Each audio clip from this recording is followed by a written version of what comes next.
Depois de conquistar o título carioca de 1923 com uma campanha impecável e uma equipe recheada de jogadores negros e brancos das camadas populares, o Vasco começava a escrever um novo capítulo do futebol brasileiro.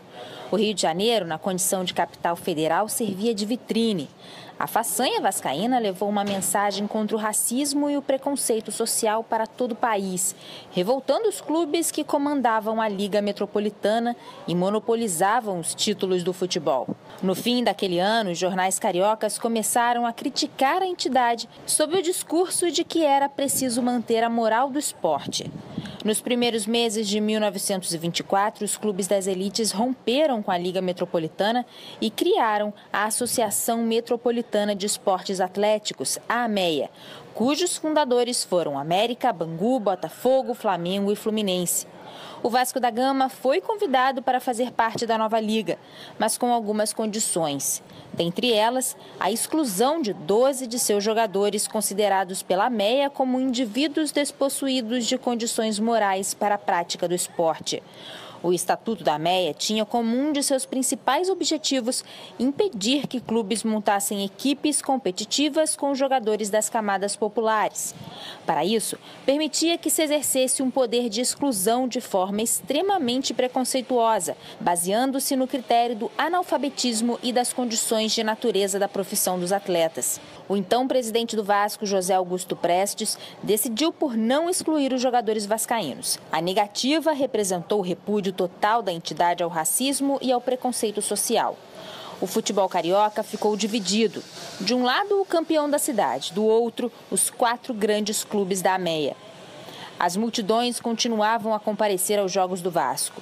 Retornando para a Liga Metropolitana, o clube conquistou mais uma vez o campeonato carioca, e de forma invicta. Por ser o time que somava mais pontos nos últimos 3 anos, o Vasco ganhou a posse definitiva da Taça Constantino. Neste mesmo ano de 1924, impulsionados pela tentativa dos ditos grandes clubes em enfraquecer o Vasco, os dirigentes vascaínos já debatiam seriamente a compra de um terreno para a construção de um estádio próprio, enxergando como meio de obter total autonomia para o clube.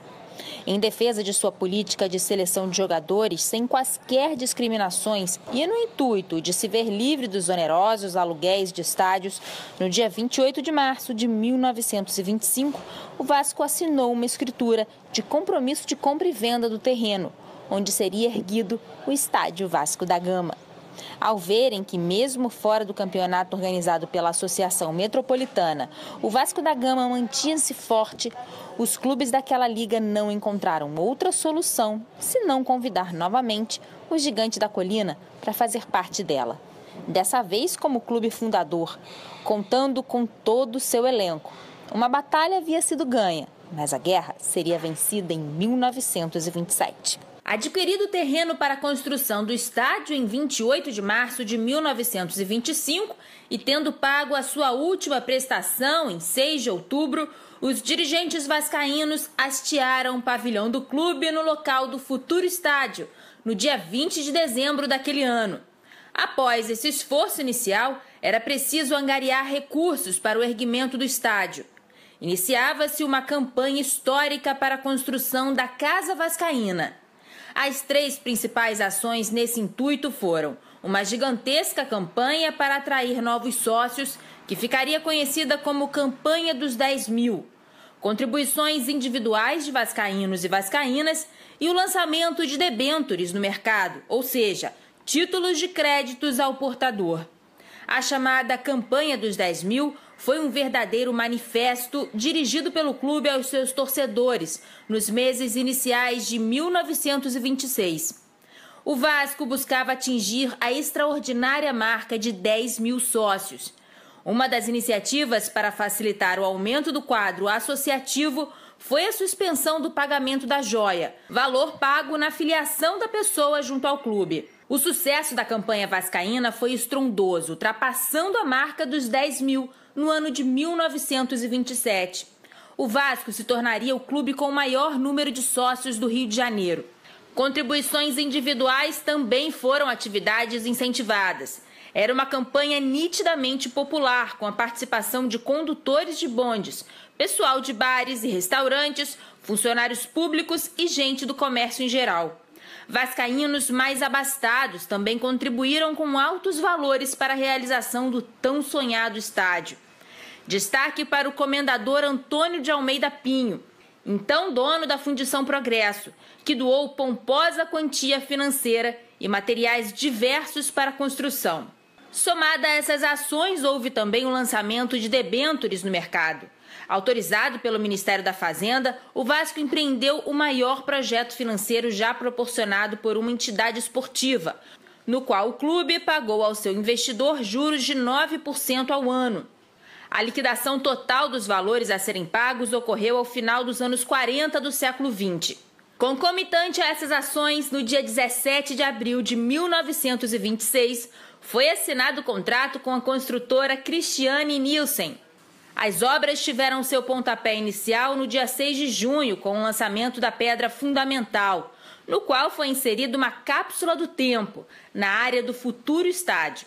Dentre outras autoridades, estiveram presentes o prefeito da cidade do Rio de Janeiro, Alaor Prata, e o presidente da CBD, atual CBF, Oscar Rodrigues da Costa.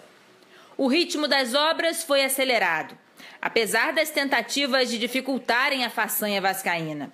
O Vasco solicitou a importação do cimento belga, que era de melhor qualidade em comparação ao cimento nacional. Inesperadamente, a importação foi barrada. Uma surpresa, afinal, outras entidades já haviam feito esse tipo de solicitação para grandes empreendimentos e os pedidos foram atendidos. A solução encontrada para vencer esse obstáculo foi reforçar ainda mais as estruturas do estádio. Para cada parte de cimento, 2,5 de areia e 3,5 de pedra britada. Nada parava o Vasco. O clube erguia o seu gigante de concreto. Em menos de 10 meses, daria ao Brasil o maior estádio da América do Sul. Tarde de 21 de abril de 1927, o Vasco dava ao Brasil o maior estádio da América do Sul. Naquele dia ensolarado, os 40 mil torcedores que acompanharam a inauguração ficaram impressionados com a beleza e a imponência do estádio vascaíno. Em especial, a sua fachada chamava a atenção de todos. Ela foi obra do arquiteto português Ricardo Severo da Fonseca e Costa. Produzida no estilo neocolonial e ocupando cerca de 274 metros de frente para a atual General Almério de Moura, a fachada é ornamentada por desenhos em azulejos, obras de arte fabricadas pelas mãos do desenhista e pintor igualmente lusitano Jorge Colasso.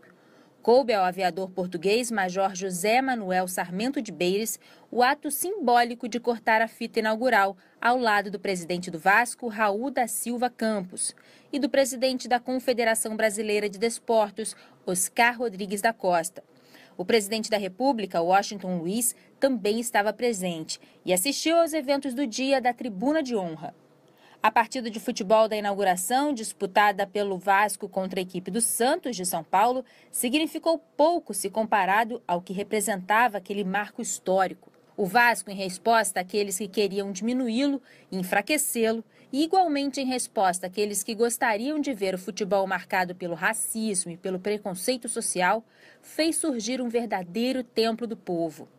O estádio, além de jogos do Vasco, passou a receber partidas de outros clubes e da própria seleção brasileira. Com a sua história de fundação singular e a sua utilização ao longo do tempo como palco de grandes manifestações populares e marcos importantes para o país, a Casa Vascaína escapou da serventia tradicional de arena esportiva e se colocou, no decorrer de sua gloriosa existência, como parte da história política, social e cultural brasileira, tornando-se um verdadeiro patrimônio nacional. No estádio vascaíno, Getúlio Vargas assinou a lei que instituiu o salário mínimo em 1940 e anunciou a instalação oficial da Justiça do Trabalho no Brasil em 1941.